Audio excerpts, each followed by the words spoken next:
کہ ہم لالچ، عام آدمی، متوسط طبقے، غریب طبقے کا بندہ اپنے اندر خوف کو بھی نکال دے، لالچ کو بھی نکال دے.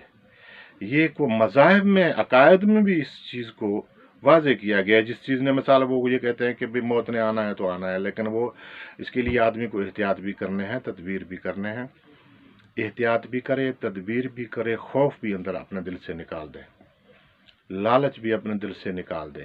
لالچ کے بجائے، کسی کے تھرو کچھ حاصل کرنے کے بجائے، وہ اپنے آپ کو زیادہ مضبوط کرے. جتنا اپنے آپ کو مضبوط کرے گا، جتنا اس کائنات کے ضروریات کو پہچانے گا، ان کے مسائل کو پہچانے گا، ان پر اچھا عمل کرنے کی کوشش کرے گا، اتنا ہی کامیاب ہو جائے گا. تو میرے کہنے کا مقصد یہ ہے کہ عام متوسط طبقے کا آدمی جب لالچ اور خوف سے نکل کے بات کرے، کسی کے ساتھ اگر ملتا ہے، وہ کسی کے ساتھ عقیدہ رکھتا ہے، تو بھی تھوڑا احتیاط کرے کہ وہ عقیدہ اس کو کہاں تک پہنچا رہا ہے، اس کو غلامی تک تو نہیں پہنچا رہا. اور کسی کے ساتھ وہ طاقتور ہے تو کیا نقصان پہنچائے گا، نقصان پہنچا سکتا ہے یا فائدہ دے سکتا ہے. اس لالچ سے بھی ہٹ کے دنیا کے ساتھ، لوگوں کے ساتھ اپنا رابطہ بھی رکھے، اور اپنے آپ کو بھی اہمیت دے. سب سے جو بڑی بات ہے وہ آپ کی ہماری اپنی اہمیت ہے. اگر میں خود کسی جس ریاست میں رہتا ہوں، اس کے قانون، ان کے طریقہ کار اگر سمجھنے کی کوشش کروں گا، تو میں کسی سے کم نہیں ہوں، میرے بچے کسی سے کم نہیں ہوں گے. تو یہاں سب کچھ موجود ہے، عدالتیں بھی ہیں، قانون بھی ہے. جس حد تک ہے میرے لیے وہ ہے، دوسروں کے لیے بھی اتنا ہی ہے. تو خوف نکال لے آدمی، لالچ نکال دے.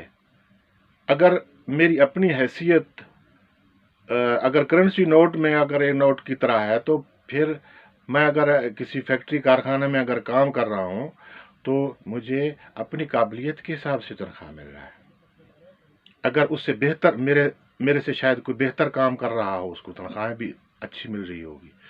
تو اس کا مطلب یہ ہرگز نہیں ہے کہ میں کسی فرد سے زیادہ منسلک رہوں تو میں کچھ اور بن جاؤں گا. ایسا ہرگز نہیں ہے. وہ جو کچھ میرے اندر قابلیت ہے، میں اسی کے حساب سے رہوں گا. اس لیے مجھے اپنے اندر قابلیت پیدا کرنی چاہیے. لوگوں کے ساتھ، عام متوسط طبقے کو، میرے تمام اس بات چیت کا مقصد یہ ہے کہ ہم لوگ قیدی بن رہے ہیں ایک نادیدہ خوف کی وجہ سے. یار یہ میرے مشکل میں کام آئے گا، وہ نہیں آئے گا بھائی. وہ مشکل آنا ہی نہیں ہے جس کو آپ کو خوف ہے. اسی طریقے سے لالچ آپ کو کوئی بھی دوسرا کچھ بھی نہیں دلا سکتا. آپ خود ہیں اپنے زندگی کے ذمہ دار.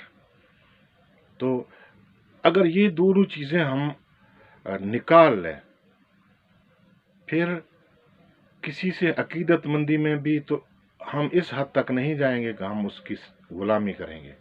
کسی کو ہم بڑا سمجھتے ہیں، تب بھی اس کے ساتھ ہم رویہ اپنا اس طریقے کا رکھیں گے کہ ہماری اپنی بھی حیثیت ہو، ہم برابری کے حساب سے زندہ رہیں. تب ہماری ترقی بھی شروع ہوگی. اکیلے میری نہیں، مجھے اگر لالچ دیں گے، میرے جیسے سب لوگوں کو لالچ ملے، تو ہم اگر کسی غلط لوگوں کو ووٹ دیں گے یا غلط لوگوں کا ساتھ دیں گے، تو اس سے کیا ہوگا؟ اس سے پورا معاشرہ ڈسٹرب ہوگا، پورے معاشرے کا نقصان ہوگا. اگر ہم معاشرے میں زیادہ تر اکثریت میں لالچی اور خوف زدہ لوگ رہتے ہیں، تو تمام فیصلے ہم سب کے خلاف جائیں گے. تو اس سے تمام پورے معاشرے کا نقصان ہوگا. اس لیے بہتر ہے کہ ہم لالچ سے نکلیں، ہم خوف سے نکلیں، ہم اپنے ملک، اپنے ریاست میں ایک باعزت شہری بن کے رہیں.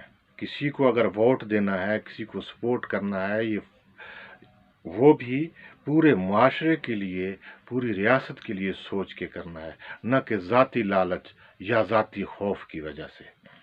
تو اس کی وجہ سے بہت زیادہ نقصان ہو رہے ہیں۔ اس کے علاوہ میں اس پر اور بھی بات کرنا چاہ رہا ہوں کہ دنیا میں خوف اور لالچ کی وجہ سے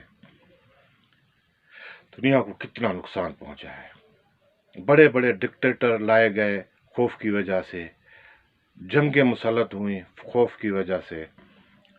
تو ان کی بات اب ایک اس پروگرام میں تو نہیں ہو سکتا، تو بہرحال یہ پروگرام صرف اتنا ہی ہے، متوسط طبقے کا غریب آدمی اپنے اندر خوف اور لالچ کی وجہ سے وہ اپنے آپ کو پنجرے میں بند کیا ہوا ہے۔ وہ اس پنجرے سے نکلے، وہ شہر میں آنا چاہ رہا ہے، وہ دنیا کے کسی کونے میں جانا چاہ رہا ہے، جو کاروبار کرنا چاہ رہا ہے، اس کے لیے کوئی مسئلہ نہیں ہے، مسئلہ اس کے اندر کا خوف ہے۔ کامیابی اور ناکامی ہر کسی کے لیے ایک جیسا ہے۔ اس سے ہمارے سے لوگ بہت آگے ہیں، انہوں نے بھی وہ بھی ناکام ہوتے رہے ہیں، ناکامیوں کے بعد کامیاب ہوئے ہیں۔ بہتر ہے کہ ہم اپنا گول بہتر بنائیں، بڑا گول بنائیں، اپنا امیج بہتر کریں، تو ہماری زندگی بھی آسان ہوگی اور دوسروں کی زندگی کو بھی نقصان نہیں پہنچے گا۔ لہذا یہی ریکویسٹ ہے کہ خوف اور لالچ سے ہم فیصلے نہ کریں۔ بہت بہت شکریہ۔